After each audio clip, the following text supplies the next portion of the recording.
sugar was celebrated as a rare delicacy and also used in medicine. This prevails in many schools of medicine even today. So then, when and how did sugar get such a bad reputation? We have to rewind a little to understand this context. The year was 1647 and the mass production of sugar had just begun. This meant that it started to make its way into everyday life more and more via sweet treats, baked goods, and confectionery. This became problematic when the consumption of sugar steadily began to rise. Around 1960, the introduction of high fructose corn syrup in the market meant processed sugar made its way via hidden forms into many foods and packaged goods. It was present in the most unassuming places like cereals, yogurt, tomato sauce, and even condiments. This obviously got really confusing really quickly. So many suspicious ingredients, mostly ending with OSE, were and are present in most packaged food.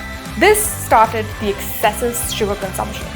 Sugar consumption per capita has also seen an increase in India, with the per capita consumption twice the Asia average and well above the world average. What's the problem, you ask? This excess sugar can lead to a sugar rush, which causes a sugar crash, leading to hormonal imbalance, inflammation, and even mood swings and obesity. Kinda makes you think, can anything be worse than sugar? Not all sugars are created equal actually. The source is key. Let's take an example.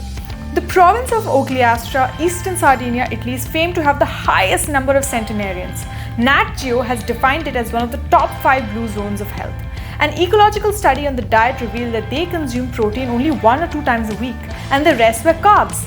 And carbs are sugar, right? And sugar is bad? Well, not quite. That's the key to note. Sugar can be good and bad depending on the form, and it's important to choose healthy. Healthy, a concept that is usually defined by media messaging. A recent study wanted to evaluate the effectiveness and found out that the effect of any advertising messaging did not even last 12 months down the line. Why? Because people were generally confused, unsure, unclear, and didn't even have enough time. They tried to make better choices like artificial sweeteners, for example. At this point, it's important to pay attention to an experiment conducted on rats. One group was fed Oreo cookies and the other with rice cakes. The ones who were fed Oreo cookies continued to feed on them even when they risked getting electrocuted.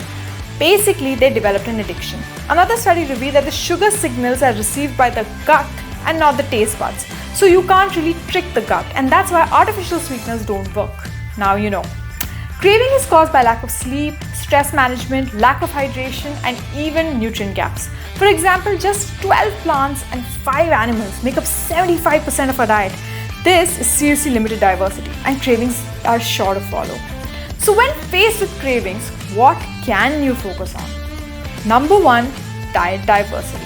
Adding more fruits and vegetables to your diet is extremely important. 2, bridging nutrient gaps. If you have some kind of vitamin deficiency, your body is going to give you a signal that you're hungry or it's going to give you cravings. 3, understanding the source of sugar. Sugar comes in many different forms. It's important to understand what kind of sugar to eat when. And if you are going to consume sugar, what are you going to do? I'm going to double click on number 1, focus on the source. Highly processed sugar is a complete no-no. Timing and quantity of consumption is extremely important. Avoid having sugar for every meal, for example. And 3, creating lifestyle changes to cope with the diseases. These are a plethora and will take a longer time to dive into. Decode more such myths and understand the hard science of wellness. If you're interested, you know the drill. Hit that subscribe button.